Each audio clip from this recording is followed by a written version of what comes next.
She's just a security guard. She's nobody special. Victoria laughed, her voice echoing across the ballroom like a slap. Nathan Hayes, her brand new husband, stood up slowly. His face was unreadable, but his voice cut like steel. Correction, he said. You just mocked a senior intelligence analyst who saved more American lives than you've ever bothered to learn about. I didn't wait to see her reaction. I turned and walked out while the ballroom held its breath.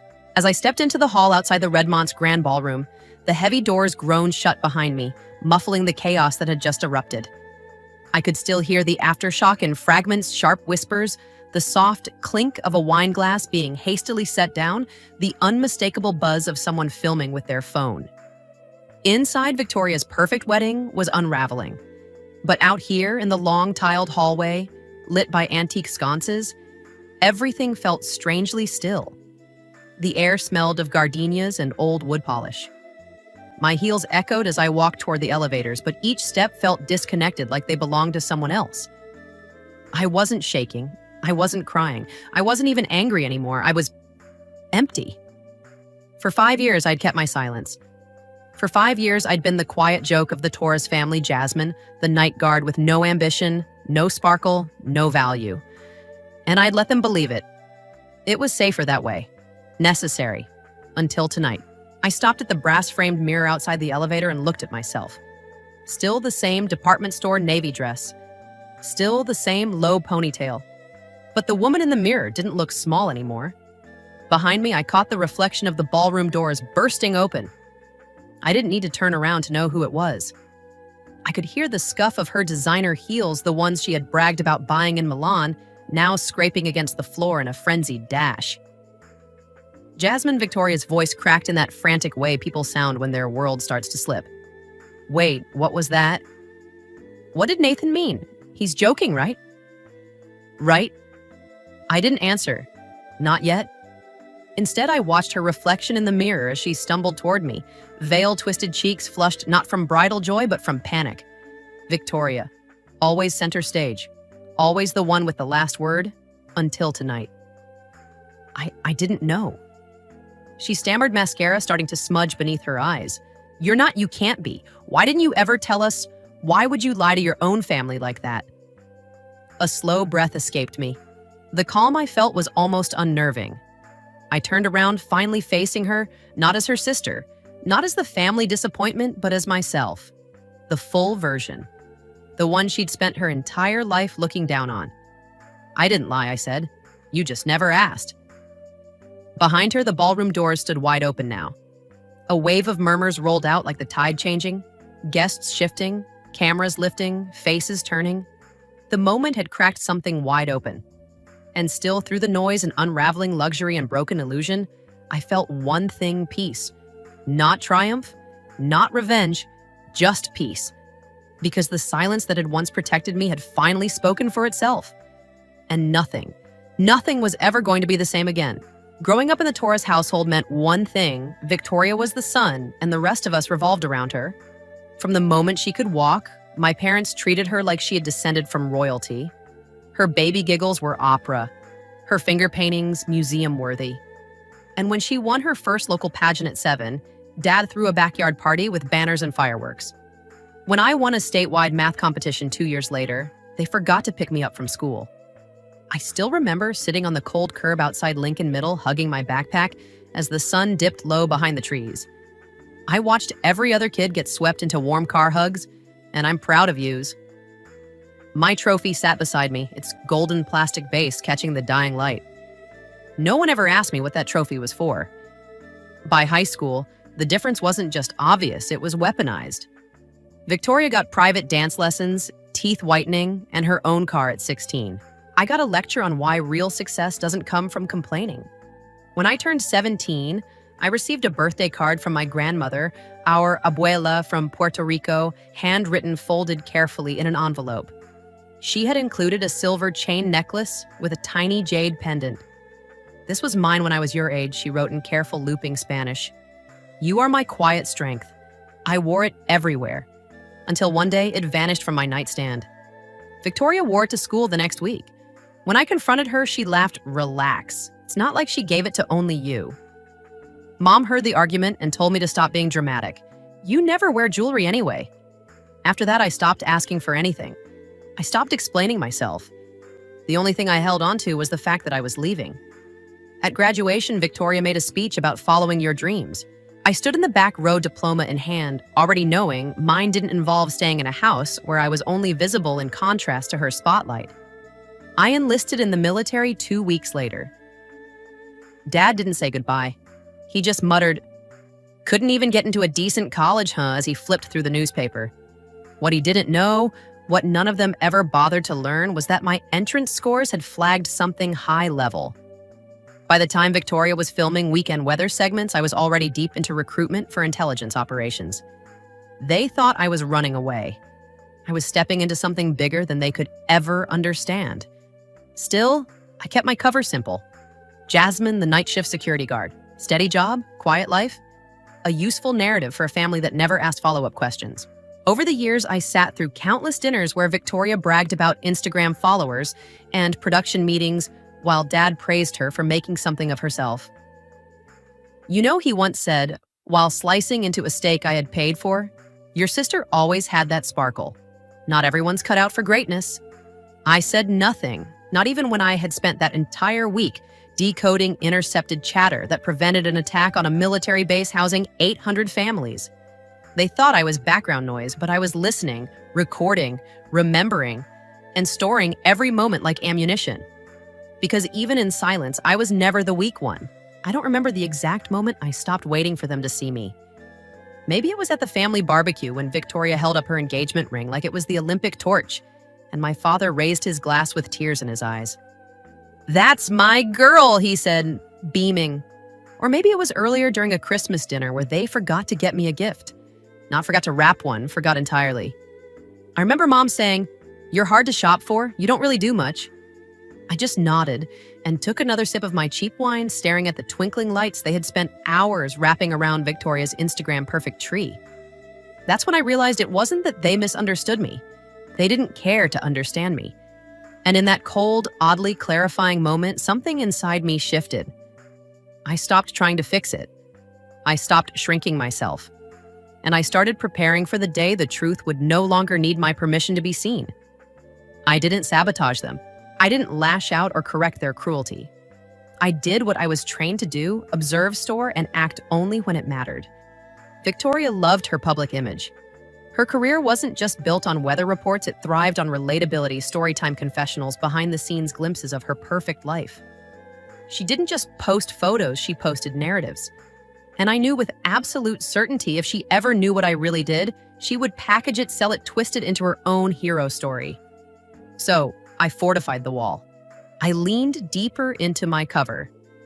I made sure my work history looked boring. I told them I worked security for law firms, office buildings, even a hospital once. The truth was I'd been cleared to run intel outposts in 3 states. I was reviewing intercepted data streams, compiling threat reports, analyzing patterns that saved lives. But to them, I was the woman who watched CTV screens and dozed through night shifts. Let them think that. Let them underestimate me. It was safer that way. Until Victoria called one night, gushing that she was engaged to a colonel. Nathan Hayes. "You're gonna love him," she chirped.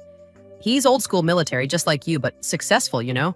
That sentence stuck with me like a pebble in my boot. Just like you, but successful. She didn't even realize what she was saying. A few weeks later, I quietly submitted a background request, not on Nathan, but on how his name had crossed my desk once before. There it was, Operation Southern Shield. We had collaborated indirectly on a counter-cell task force. He wouldn't have known my face, but he would have seen my intel reports, my clearance codes, my signature on threat assessments. The connection was real. That's when I knew the clock was ticking. I didn't plan a confrontation. That's not how real operators work. I simply prepared. I cleaned up my aliases. I removed any ties from open-source web searches. I verified that if anyone searched Jasmine Torres, all they'd find was a forgettable security resume and a blurry LinkedIn. But behind that mask, I made sure everything was in place. Commendations reports, digital verifications, locked but reachable, just in case.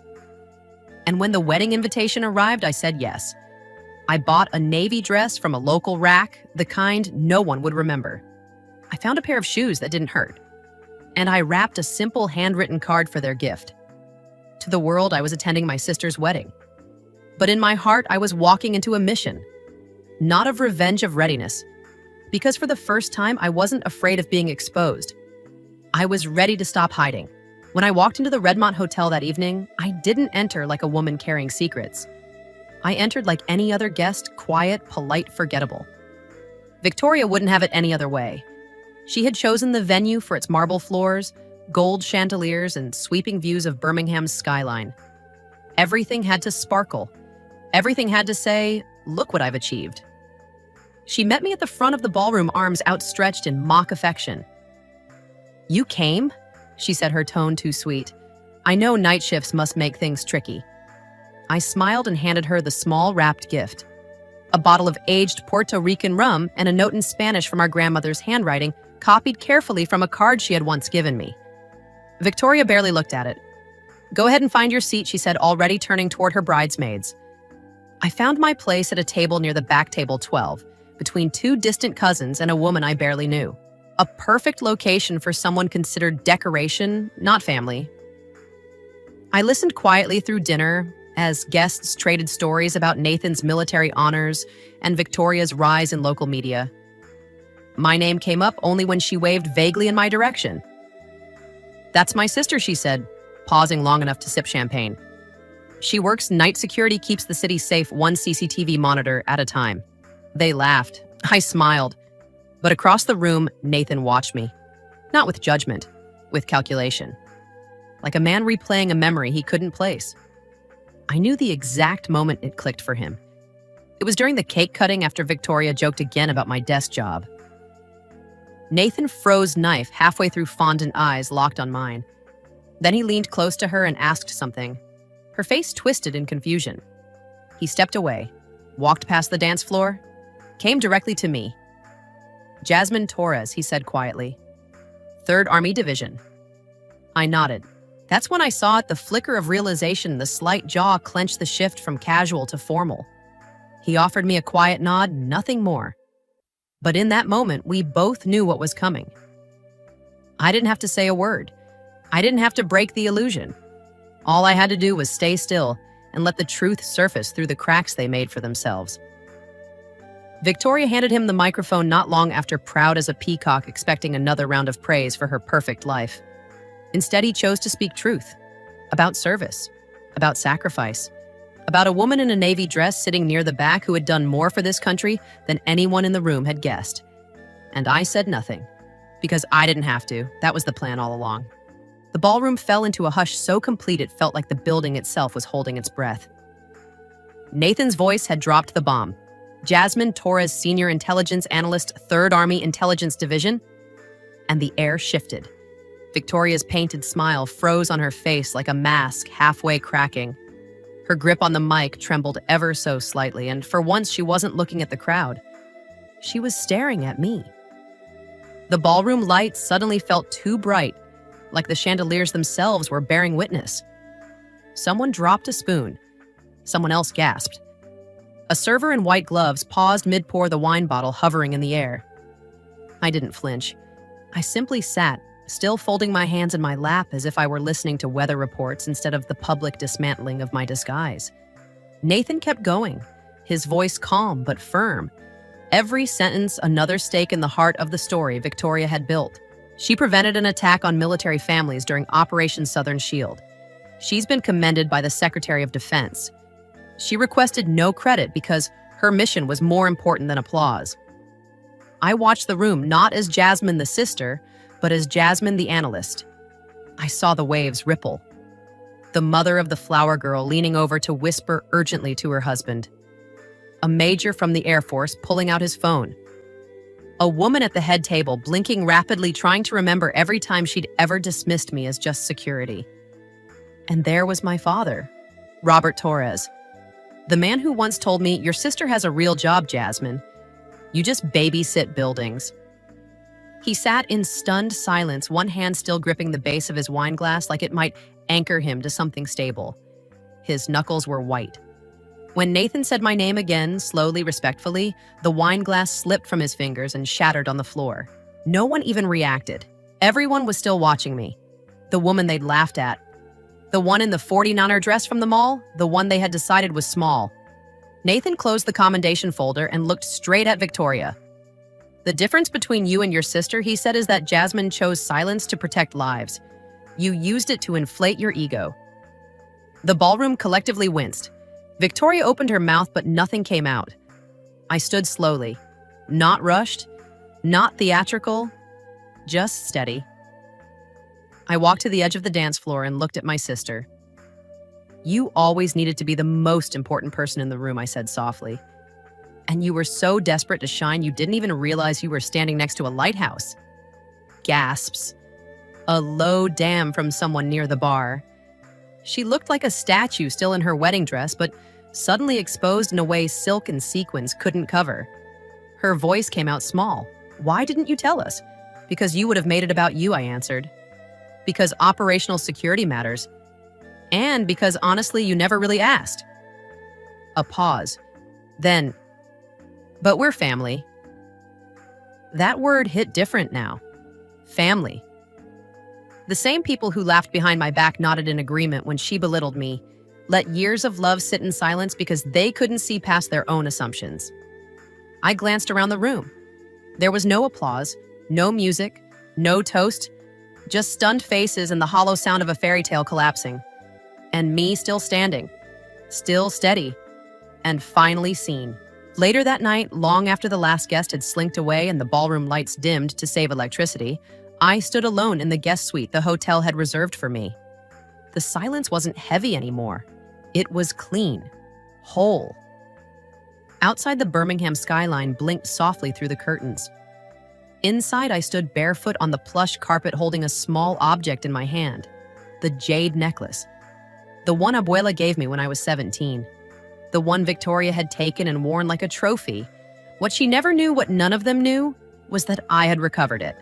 Last Thanksgiving, when Victoria passed out on the couch after one too many glasses of wine, I had seen it peeking out from her old jewelry box. I hadn't planned to take it, but when I touched it, I felt something click like a piece of me returning home. I never said a word. Until tonight. I opened my overnight bag and pulled out a small velvet box. Inside was something new, my most recent commendation pin. A quiet token shaped like a shield presented to me in a low-lit room, with no ceremony, no press. Just a handshake and the nod of someone who knew what it meant to serve quietly. I placed the necklace inside the velvet box with the pin. Two versions of me finally sharing the same space. No more hiding, no more playing small to keep the peace. I slid the box into the drawer of the nightstand, closed it, and let my shoulders drop fully for the first time in years. No applause, no spotlight, just breath. Victoria never texted that night. My father sent a single message that simply read, "I was wrong. I see that now." I didn't respond. Not because I was angry, but because I didn't need to be seen anymore. I had already seen myself, and in the mirror across from the bed I looked whole. Not invisible, not undercover, just Jasmine. And that was enough. Has your silence ever protected more than your truth, your peace, your power, your purpose? You don't have to explain it, but if this story echoed in you, I'm listening. Drop your voice in the comments.